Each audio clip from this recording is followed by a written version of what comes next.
Got a nice little bobble going on. It's bobble. Bobble, bobble, bobble, bobble. Hey, brother! And welcome everyone to another edition of Jay vs. Ben, where today we will be sorting Star Wars characters into Hogwarts houses. Yeah, this is like, there's Obi-Wan right around the corner at this point in time. We're very excited about it, so we are specifically diving into a myriad of the Jedi, which I will tell you, I found a little bit harder to do than expected. Yes, you'd think like, oh, it's not like Harry Potter where all the good guys are just in Gryffindor. Right, there's a huge spread. I have good representation from all houses. Let's dive on.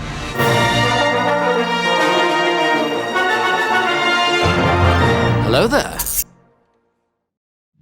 Guys, before we dive on into today's sorting, I need to draw your attention to my shirt. It says, hello there. Hello there. Hello there. If you'd like everyone you meet for a day to greet you with a fine hello there, you can go check out these shirts available for pre-order right now at SuperCarlinBrothers.store. In case you guys are new to the format of how we sort over here at Super Carlin Brothers, this is how it is going to work. We have polled our quizmasters over on Patreon, and they have all voted on which house they think each character belongs within. Right, so Kat has the results to all of those survey questions. She is going to ask me and Ben which house we think each Jedi belongs into, and we will tell you by placing a duck in the appropriate cup. And if we agreed with the quizmasters, we will get the point. However, if we did not agree, then we will vehemently argue for why we were correct and they were wrong. And you can let us know if we sway your opinion. Yeah, because this is so different from typical trivia where just like the answer is the right answer, where it's like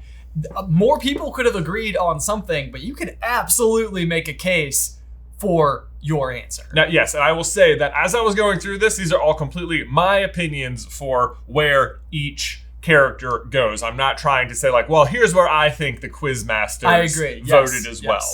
So, anyway, without any further ado, shall we begin? Let's do it. We're going to be starting with the one and only Obi-Wan. What house do you think Obi-Wan Kenobi would be in? Do you know, I thought Obi-Wan was a little bit trickier than I initially thought. I had it locked in, and then I started wavering. Yeah, he is difficult, and I think it's in part due to the fact that we've seen him over such a huge period of time. Right, like I think when you meet him in A New Hope, I would have been like, Ravenclaw, no problem. Sure. But then when you watch Clone Wars, it's like, Gryffindor, easily. So, these are at least the two I was waffling between. I don't know if you felt differently. That's not even it. Oh, no. Okay, you ready? Yep. All right, so 3, 2, 1. Oh, you went Hufflepuff! I did go Hufflepuff! Oh my gosh. I absolutely, yeah. So Obi-Wan I do think is tricky because for a huge number of reasons. One of them I think is that he is sort of like the hybrid in between like Qui-Gon's version of interpreting the Force and like the Jedi Council. Yeah. Where it's almost like he respects and abides by like the rules and regulations that like the council has put forth. Mm-hmm. But then I also think that he has worked directly under Qui-Gon, who I think is like more of a free thinker within that community. Right. So he has, it's like weird because he's like remains extremely loyal to both parties, but he is loyal to both parties. He is loyal to both parties. Yeah. So I think that the loyalty was a big piece of it. I also felt like while I was trying to compare him to a Harry Potter character, I was like, you could almost get like some Cedric Diggory. Like he's like very like fair, but also incredibly like capable and not like arrogant. So he has a lot of those things going for him. But the other things I think is like, you know, patience, like with Anakin over time. For sure, he has to have a lot of patience with Anakin. Yes, and like the willingness to even just like wait out like Luke, you know, on Dagobah. On Tatooine. So I was initially leaning like Ravenclaw, like, because when you meet him, he's just like that. You're like, he's like the only Jedi master you've ever met. And he's got like all the wisdom of the Jedi and he's teaching Luke and you're like, okay, yeah. But then like, I was thinking so much about Clone Wars and stuff. And whilst he is still like the like more cautious, rational one to Anakin, like he still always just gives in to Anakin and does what he wants anyway. Right. And I feel like they're such brothers in arms that like he kind of loves it. Like he knows it's maybe not the right call, but he's like, yeah, let's go. No, but that's part of why I think Hufflepuff too, is because it's like the way that he treats Anakin is absolutely as a brother. And I feel like even the fact that he has like I do not think that the Jedi, at least based on the Council's teachings within the prequels, would see somebody as a brother. Okay, here's my other argument for Gryffindor is that he's always so polite. He's always like so chivalrous. He with does everyone. have that. He does. That was my other like big leaning for Gryffindor. Down to, hello there. Hello there. Hello there. Would you like to fight to the death? Right. It's on. Okay, reasonable. Right. I do think that there's a very strong chance that you will take this one. I have no idea. We were all over the place. Kat, what did the Quizmasters say Obi-Wan was? Quizmasters voted on Gryffindor. Point J. Point J. Boom. Gryffindor was 58%. Ravenclaw was next with 25%. Hufflepuff was 13%. And Slytherin was 2%. Yeah, I was gonna say who voted for Obi-Wan Slytherin? You have to have that token person who's just just one. like woke up and chose chaos and Yeah. was like Slytherin. It's like That person Let me is just definitely mix it here up. in the survey. So They're definitely throwing the There's a results. one. somebody trying to mix it up. Well, Yep. either way, I stand by it. All I right. think that he's got it. Yoda. What house would Yoda be in? Yoda. Bam. Okay. Well, this one to me felt pretty straightforward. I felt like this was fairly straightforward. Yeah. So, So all I'm right. curious. All right. Ready? Yep. 3, 2. Ravenclaw. Right. It's gotta First, be. it's gotta be Ravenclaw. If there's anyone who values wisdom over anyone, it's Yoda. Like everything he says is like a quote you could put on like a bumper sticker. Right. or something, Yeah, like, you know? yeah. He just speaks in wisdom. Right. That's basically it. That is his language of choice. Yeah, and I think that this is like sort of what almost makes Yoda even stand out to me amongst the council in a way that I think we can come back to later, where I do think that to appreciate facts and information is being willing to reconsider your views on things when given new facts and information. And I think that this is maybe like what Yoda does have in a greater capacity than it felt like the rest of the Jedi Council, like was bringing to the table, which was much more like, we need to stick to our old ways. Yeah. And it's like the blindly sticking to an approach is not wisdom. I agree. Although I do feel, almost anytime they present him with a problem, he's like, I just need to think about it. Right. Yeah. Yes. Let me give that a fierce ponder. Let me give that a fierce meditation, aggressive meditation. Yes. Anyway, Kat, tell us how many people voted Ravenclaw. It was an overwhelming majority. It was 79% Ravenclaw. Yeah. No doubt. No doubt. Yeah, 11% Hufflepuff was number 2. Mhm. Okay. 6% Gryffindor and 2% Slytherin. I'm wondering if somebody just voted for Slytherin for all of them. For all of Yeah. them. Well, they're not going to be wrong some of the time. Yes, I'll tell you yeah. that. Eventually have to. Yeah. Eventually, someone will be Slytherin. Yeah, I'm wondering if it's the same person that's voting for the one. Yeah. It feels likely. Or But if it's different. maybe they're just like they're a strong Slytherin and they just want to recruit everybody. There you Yeah. go. You know, it's like, because these are all great characters, so it's like, yeah, I want them on my team. Right? What house would Luke Skywalker be in? The man, the myth, the legend, Luke Skywalker. This one, I feel like I came across this line a lot in Star Wars because for me, it was definitely not Ravenclaw or Hufflepuff for Luke. Because I feel like, one, Hufflepuff-wise, he totally abandons the Jedi Order at some point. And I was like, that doesn't seem very loyal. And then Ravenclaw-wise, like, he's just always the one learning. Like, all of his wisdom is just like, here's why the Jedi are corrupted. They don't own the Force. And I was like, okay, Luke, let's just pump the brakes a little. Yeah, Luke, I think, is very, like, I wrote, like, rash, impatient, impulsive, cocky. Yeah. But also... Don't get cocky, kid! Right, Yeah, I was like, that line in particular is like, what cockiness? What a Gryffindor. Oh, I know, Yeah. I know. Yeah, so should we sort real quick? I think, well, okay. Yeah. All right. Yeah. 3, 2, 1.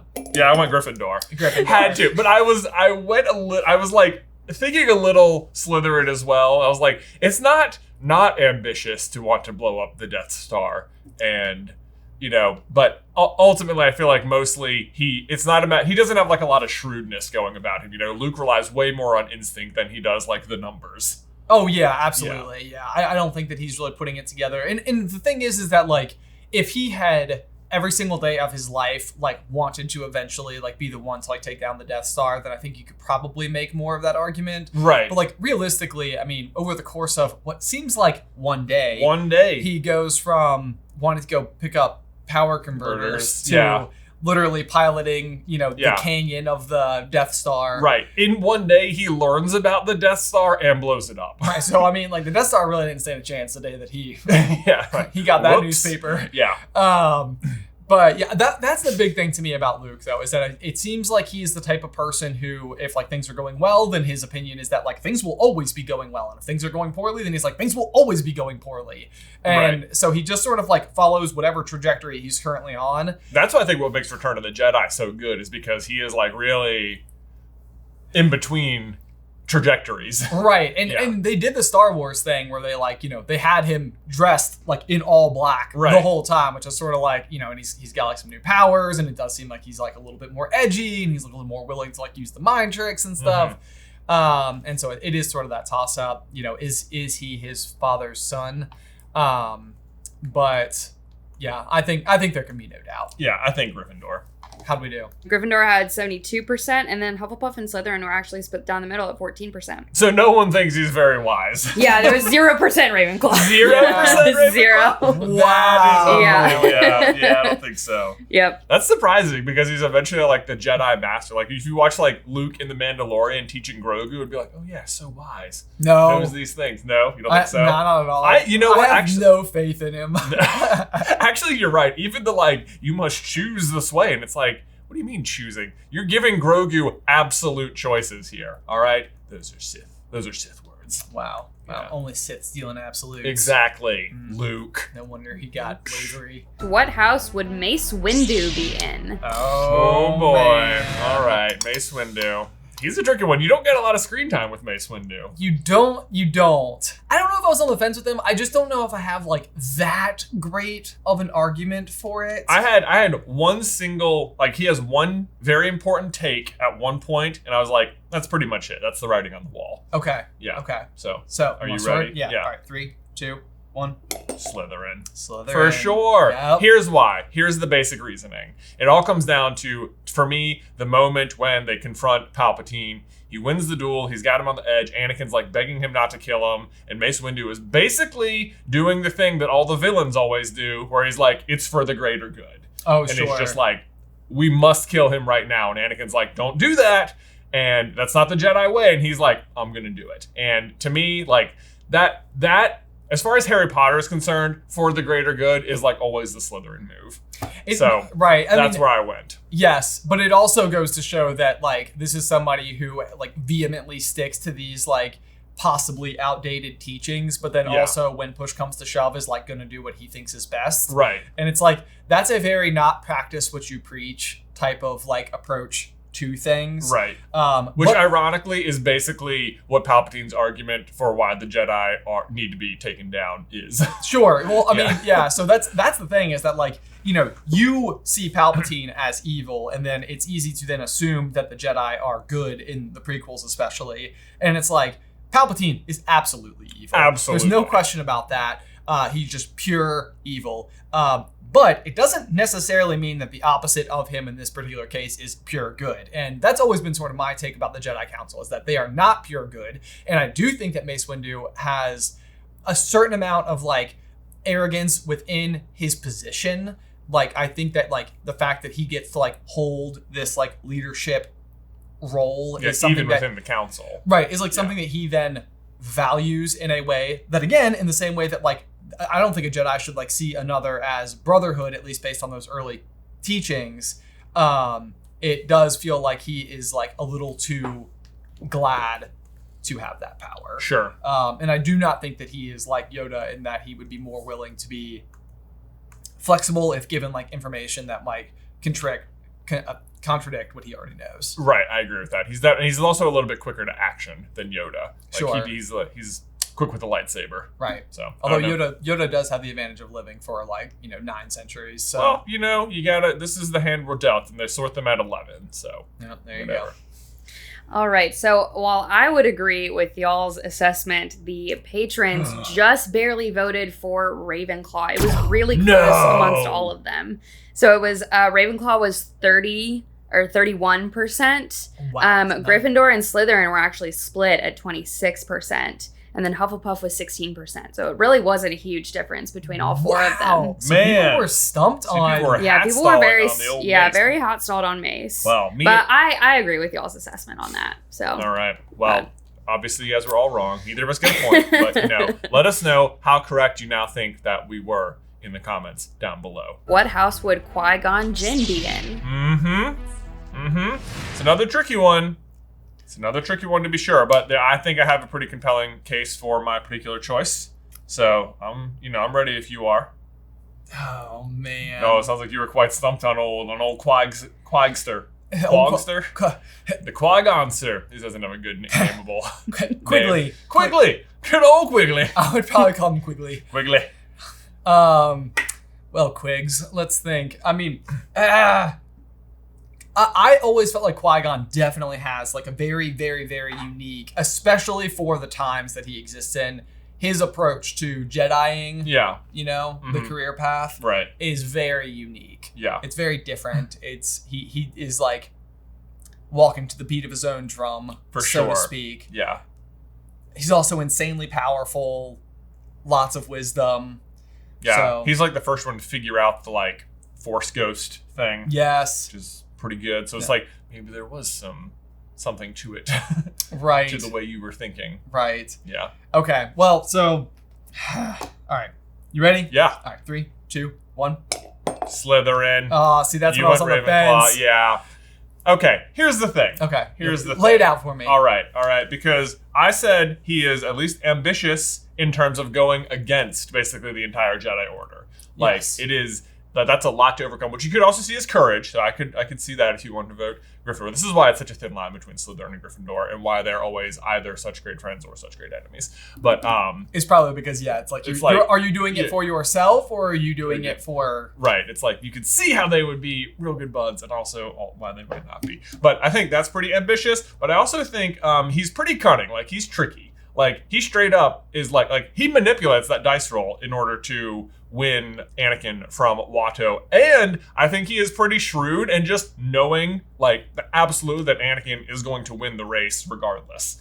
Like, maybe that's faith rather than shrewdness, but that's how I'm interpreting it. So I think he is tricky. I think he's also ambitious. Like, he goes after Darth Maul solo despite Obi-Wan being right there. Like, he does not wait for the backup or try and stall the fight at all. He's just like, I'm going in against Maul. I think all of these are very fair. I think probably the big thing that like I viewed with Qui-Gon is sort of, again, that like idea that he is letting the information guide him and not be restricted by... He has like an unconventional wisdom about him. He does, yeah. And I suppose that like where I would see the Slytherin is that like it's not like his own like fame and fortune or power that I feel like he is ever after. Like, I've never gotten the sense that like what he is attempting to do is like become the new leader of the Jedi Council, or to find, the chosen one in the name of then having power over the chosen one because he discovered him or something. I think he's just like, I found the chosen one and like I'm willing to pursue it. Kat, how we do? All right. So this was another very, very, very close one. Was it between the two? And just barely Hufflepuff won. Yeah, what? The Puffs? Qui-Gon? Hufflepuff. Are you kidding me? I'm not. Hufflepuff. I disagree. Hufflepuff Quizmasters had 31%. Ravenclaw had 28%. Okay. Gryffindor had 26%, and Slytherin had 14%. You're all ridiculous. He cheats the dice, guys. He lies. Anyway, whatever. All right. Whatever. Let me know if I've swayed you. I am curious about the Hufflepuff nature of it. Like, what is the argument there? Because like, I don't know that he necessarily has like loyalty to the Jedi. Maybe loyalty to the prophecy or to Anakin, I guess. Like, what is extra hardworking about Qui-Gon? I don't know. I don't know. I mean, he has like once he like commits to something, he like sticks to it. It's sort of like, I told you I would train you, and I will. Yeah. I guess. I don't know where you guys are coming from for the Hufflepuff one. I just can't see it. I'm a little blindsided by that. Yeah. Well, all right. What did you think, Kat? I would go with Ravenclaw probably. Okay. Yeah. All right. Well, I was way wrong on this one. That's okay. Sorry. What house would Anakin Skywalker be in? Anakin specifically. This one. Yeah. Yeah, not Darth Vader. Not Darth Vader, Anakin Skywalker. Definitely different characters. Yes. Definitely different characters. This I thought was interesting. I feel like I'm very curious to see how this shakes out. Yeah. In terms of I got it. I feel pretty confident about my choice. Okay. Yeah. All right. Ready? Yeah. 3, 2. Oh, I went Gryffindor. I went Puff. Now, look. If you watch the Clone Wars, there is not a more arrogant character ever than Anakin. And if I may, he's the chosen one. But I am the chosen one. No.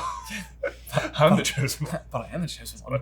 Anakin is the Harry Potter of the show, of the series, is what I think. I think he's definitely leads with his instincts at all times. I hate it when he does that. Very arrogant, with good cause, because he basically never loses. Almost ever. Yeah, is it arrogance if it's not backed up? What? Is it arrogance if he's not backed up, or is he just confident? I think it is both. Okay. I think it is both. Okay, well, Yeah. So my big thing about Anakin, and this is like where I feel like the primary driving forces behind Anakin as a human being is, I'm a human, I'm a person and my name is Anakin.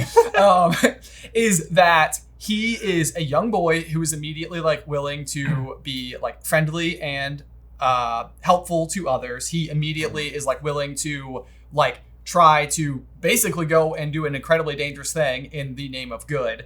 I think Just the primary describing Harry still, as far as I'm concerned. I think the reason that it's like his love for his mother that I think is like part of like what drives him.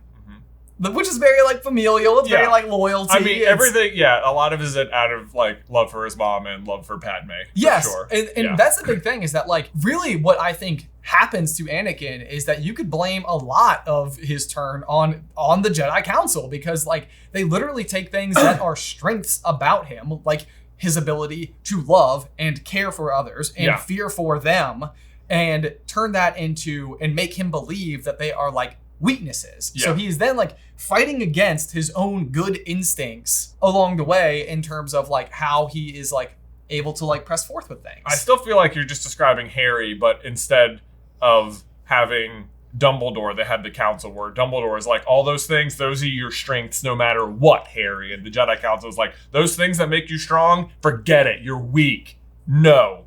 And this is the difference.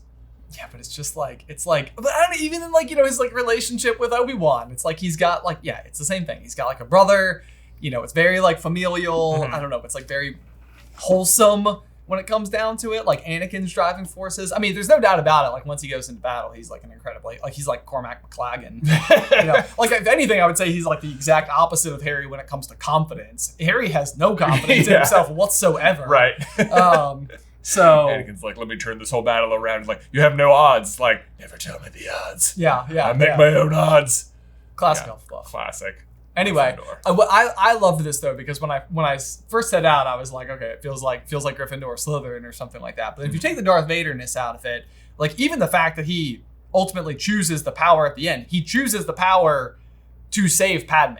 Like, right. To like his shift to the dark side. In his mind. He's not doing it for power. And then he's also like just put through the literal ringer when it comes to all the things that he cares about in the world, then becoming bad. Yeah. So anyway, all right, Kat, tell me how right I was. So the overwhelming majority was actually Slytherin, and I would agree with the patrons personally. What? Well, you guys kept saying like the familial part of it, and I think one of the core tenets of Slytherin is the value of family. I think that's a huge thing for Slytherin. Is what I'm hearing. I suppose, and I also think it's the wrong way though, because I think that like Malfoy, for example, has that huge like heritage problem, which is extremely familial. But it's like he thinks he is important because of where he came from. Yeah, and I don't think that Anakin necessarily has that. It's like he's driving on behalf of like what he wants going forth. Yeah. I would say little Anakin to me is also, I would think, very ambitious in terms of like wanting to like win the pod races and like do all these things that he probably like shouldn't want to do, which is maybe a little Gryffindor. I definitely think like Clone Wars Anakin is very Gryffindor, like very brash, very brave. But I think episode 3, what is it, Revenge of the Sith, I think he is more Slytherin-ish. I think he's more on the ambitious side. I think he's more like everything Vader he's doing. For a good section of the that's I mean, there is that, but yeah, I think and his motivation is more like power oriented. Like, but that's I would say if you were to start like with the pod race, for example, it's like it's not like he wants to win so that he can like make a whole bunch of money, or so that he can be famous, or so that he can like gain power. It's like he has a very unique ability, and it's almost like, I mean, there's definitely that Gryffindor, like, I think I can do this. Like, you know, like, he wants to enter the pod race regardless of whether or not, like, freedom is on the line. I guess that's fair. You know? I guess that's fair. Yeah. But it's like, because he wants to. He just wants to win. He wants to prove he can That do feels it. pretty Gryffindor to me. I don't know. Okay. I'm the only human that can do it, you know. Yeah, but the percentages on that were Slytherin at 79, Hufflepuff at 2, Ravenclaw at 0, and Gryffindor at 18. Hufflepuff was at 2. Wow. So, I mean, know, yeah. no, absolutely. I've been So Gryffindor was the I've next been one. there. No support No whatsoever. support at all. I felt good about it. I feel good about it. What house would Ray be in? This one feels so easy to me. I don't know. Were you on the fence? I wasn't on the fence, You're but on the fence? like, based on how this is going, I'm not feeling I'm as not good. feeling. Who knows? Yeah. All right, you ready? 3, 2, 1. Hufflepuff. It feels like it has to be Hufflepuff. I mean, she gets a yellow lightsaber at the end, you guys. A yellow lightsaber. Well, if also, that doesn't speak if that's not it, Rey's whole life is basically defined by hard work and loyalty, as far as I'm concerned. Like, she is extreme. Like, her whole childhood, she's just working as, like, she has to go do the scavenging thing, like, every single day, no matter what. To survive. To survive. Like, that's a lot of hard work. And then as soon as she's doing the Jedi training, basically the same thing. No one's even making her run that course at the beginning of episode 9. She's just doing it. Yeah. You know? Yeah. Then, and like, when she goes to, like, Luke, she's, like, nonstop trying to wear him down. Like, please train me. I want to do the work. And then as far as loyalty is concerned, like, you can see, she's, like, marking on the wall every single day. Like, she remains loyal to her parents, even though they have successfully abandoned her for, like, 12 years. Yes. You And know? the other thing, too, though, is that, like, despite all of this, I think that she sees nothing but the good in everybody. Right. So it's like, she meets Han Solo, who is, like, you know, Han is, like a good person, but in the situation, he's not, like, at his best. Mhm. And it's still, like, she sees the best in him. Same with, like, Kylo Ren Ben Solo. It's Oh, like, yeah. you know, it's like she is, like, She like never loses faith in Ben Solo. Right. It's like Yeah. she sees the good in there, and it's sort of like, I know it's there, and therefore, like, we pushed for that. Right. But so even then, like in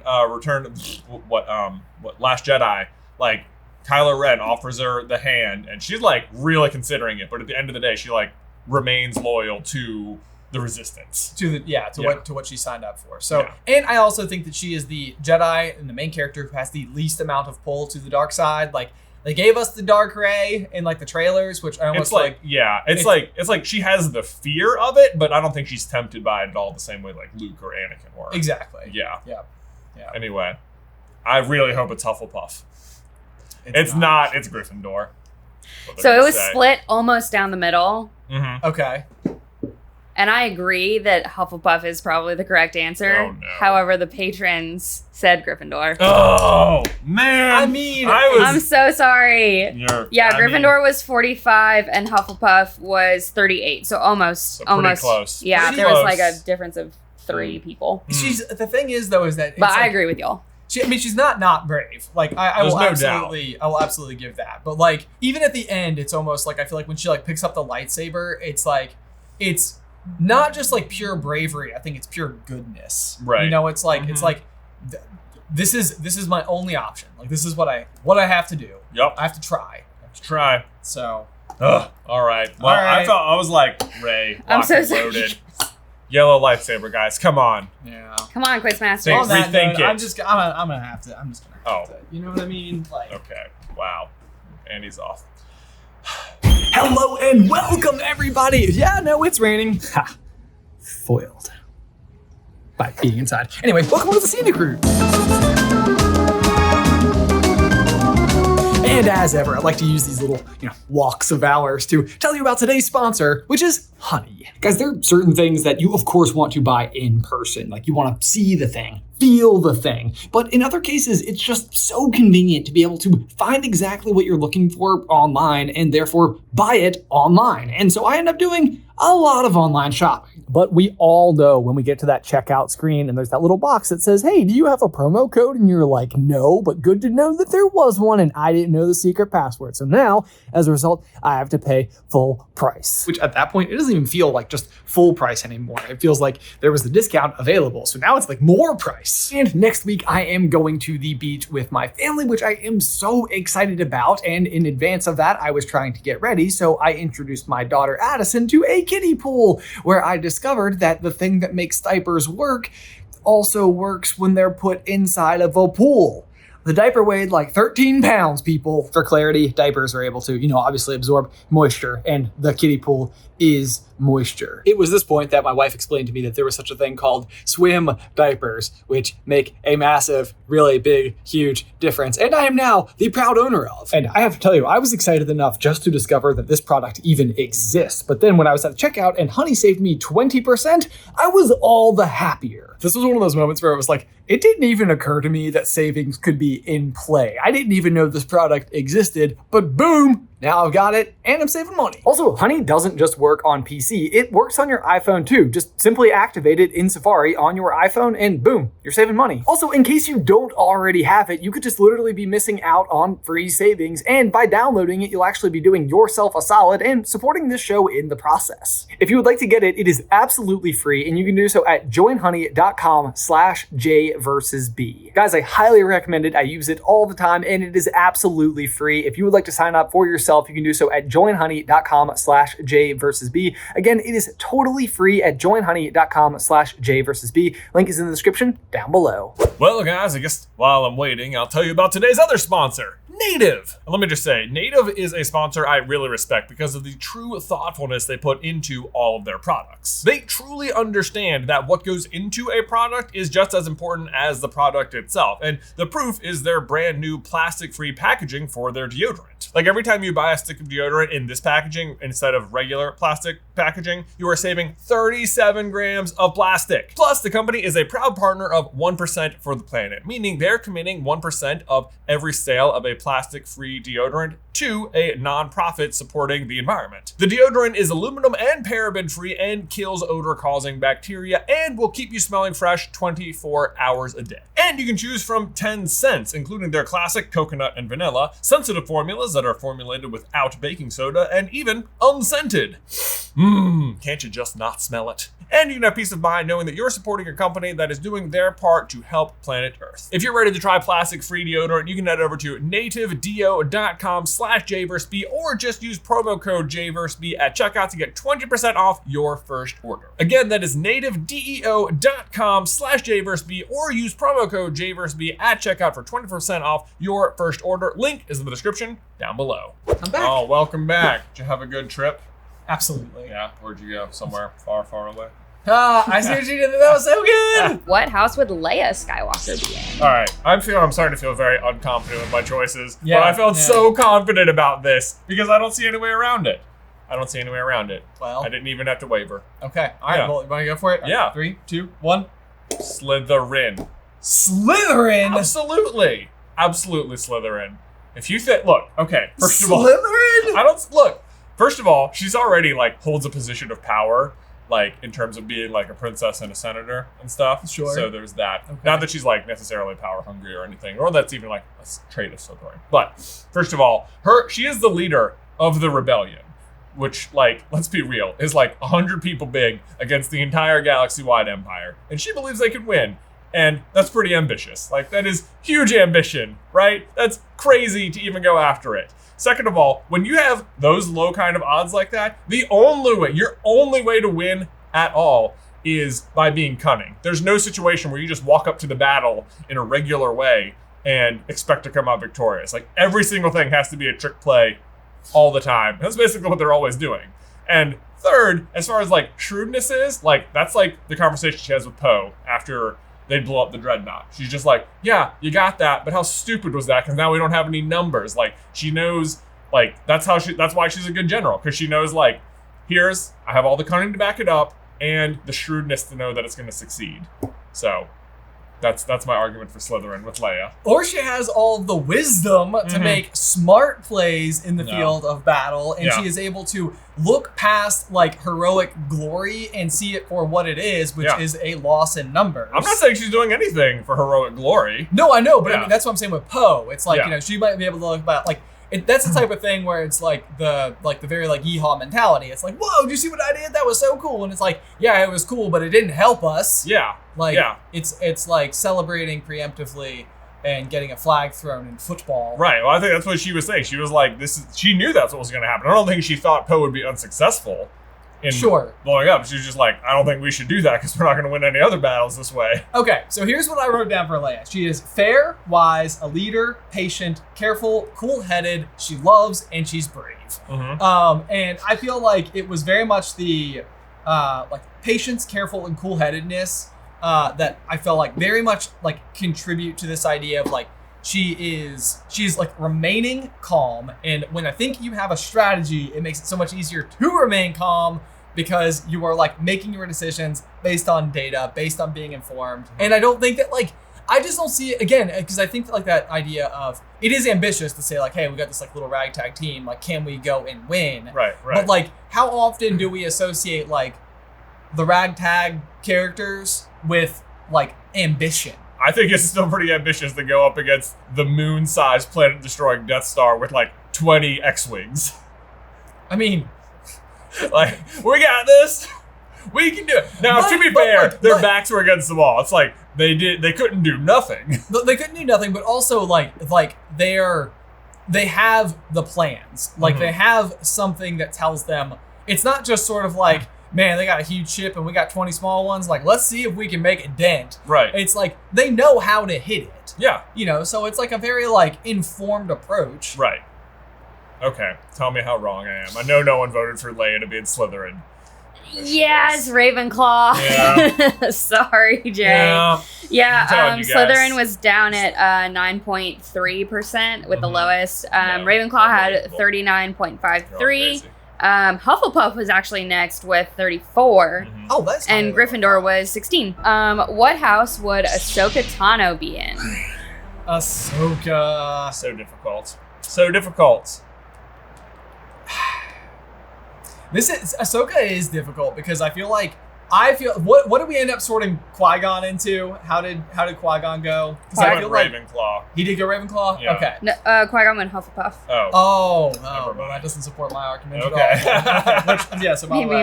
You're going Ravenclaw? That wasn't even where I was on the fence with. Oh my gosh, really?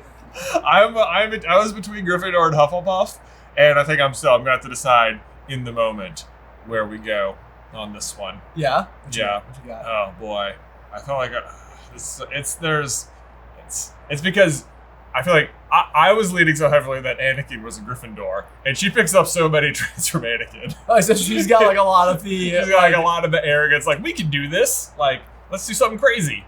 But so the thing that I think this is why like I very much would compare Ahsoka as a character to Qui-Gon as a character, because I do think that she sort of like deviates from the pre-established mold and is sort of like making decisions based on like what she thinks is right. Yeah. The idea of doing the right thing could be a Gryffindor characteristic. It could be a Hufflepuff characteristic.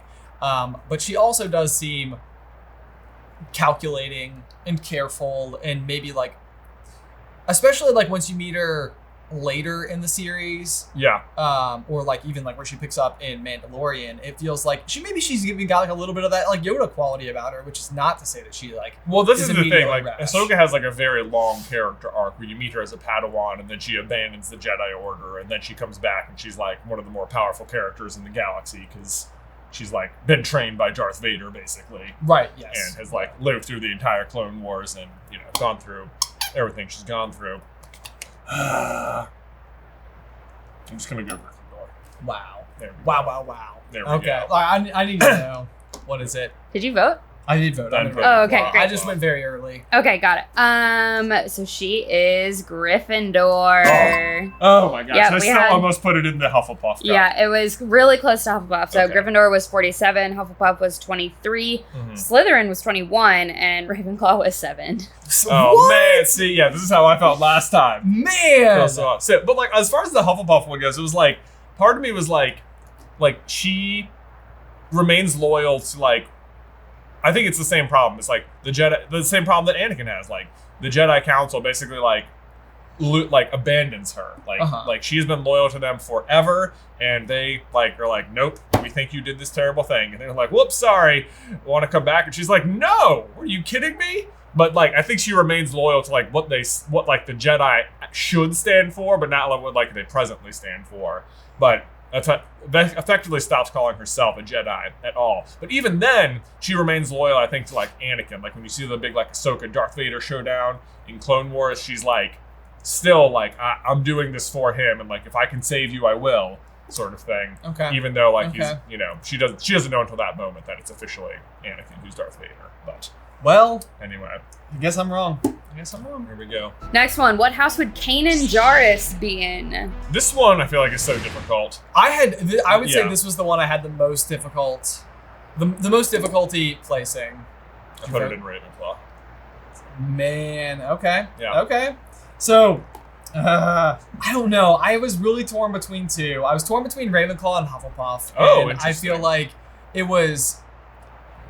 The only thing I thought, I was between Ravenclaw, Hufflepuff, and Gryffindor. I was like, the only thing he's definitely not is Slytherin, because if Kanan's anything in Rebels, it's the victim of everyone else's cunningness all the time. Sure.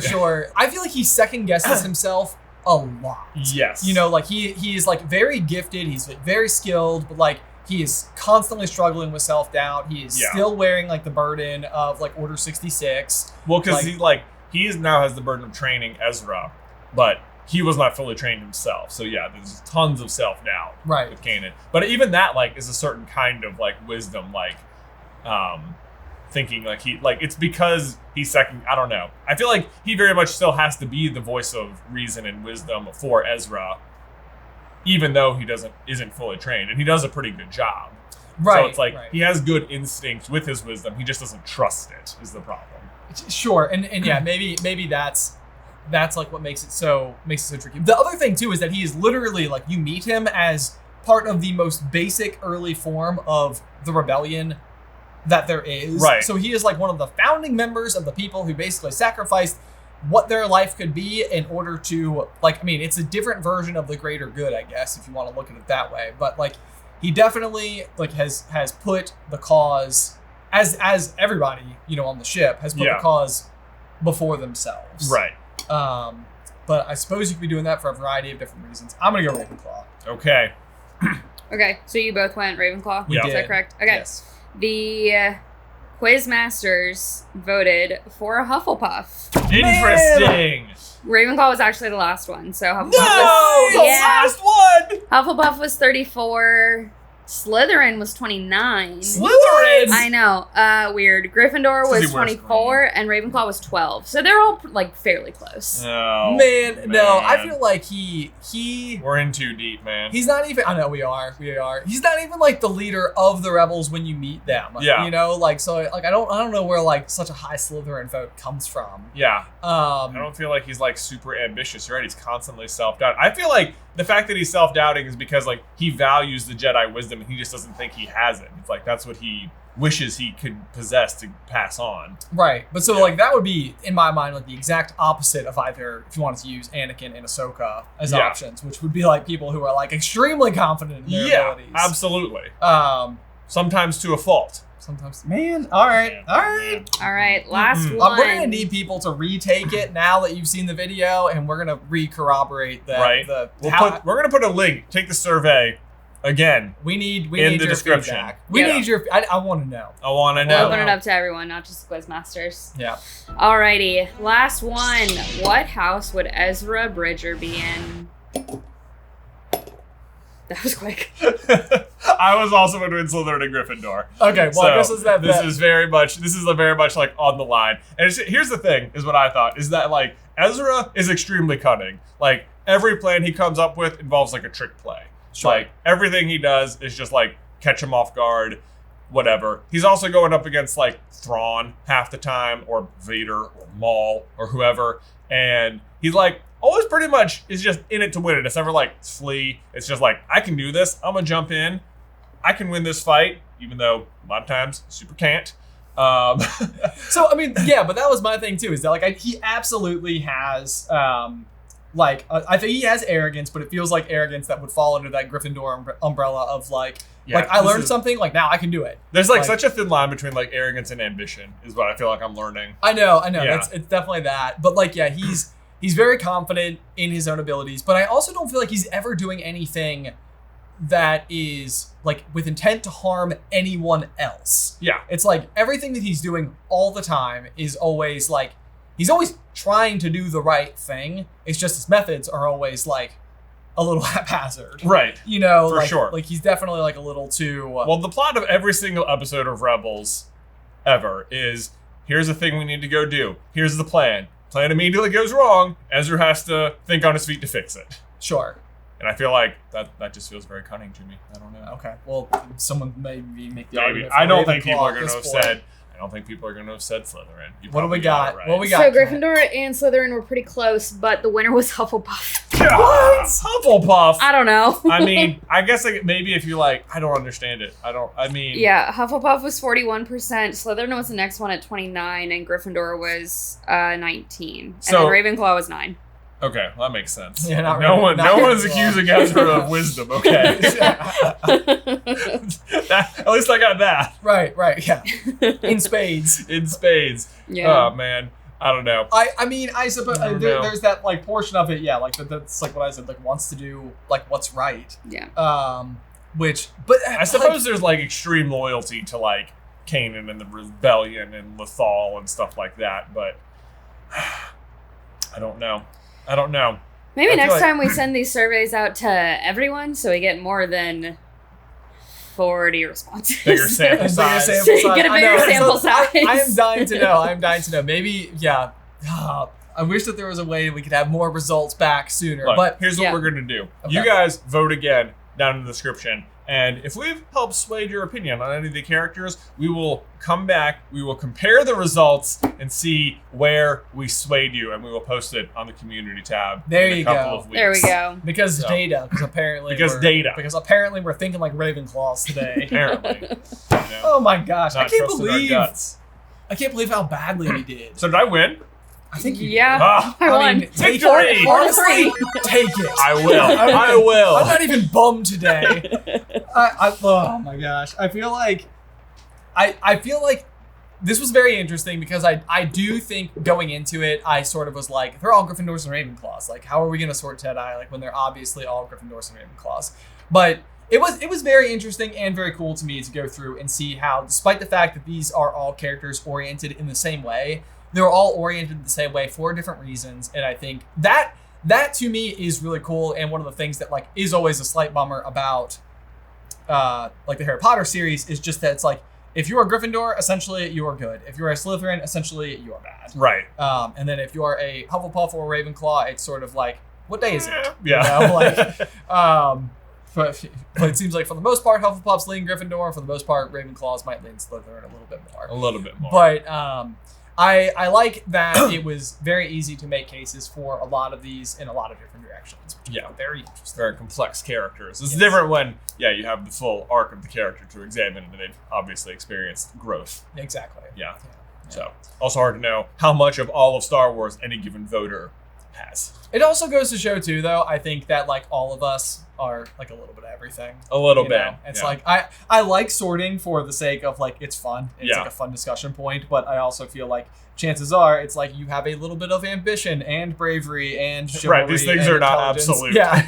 It's like it's not to say that if you're one, you can't be the others as Right. well. And now we need to give a huge thank you to the Quizmasters who support us over on Patreon. Yes, thank you to all the Quizmasters for voting on the quote-unquote correct answers for today's sorting ceremony. You guys did a phenomenal job, even if maybe we didn't. But we will see if the data reveals the truth. I know. We'll see. If you would ever like to get in early on topics like this, you can head on over to patreon.com/SuperCarlinBrothers and select the Quizmasters tier. Guys, as always, thank you so much for watching today's video. Don't forget to leave a like on it if you haven't already. And if you'd like to see us sort Marvel characters into their Hogwarts houses, you can check out this video right here. But otherwise, until next time, bye!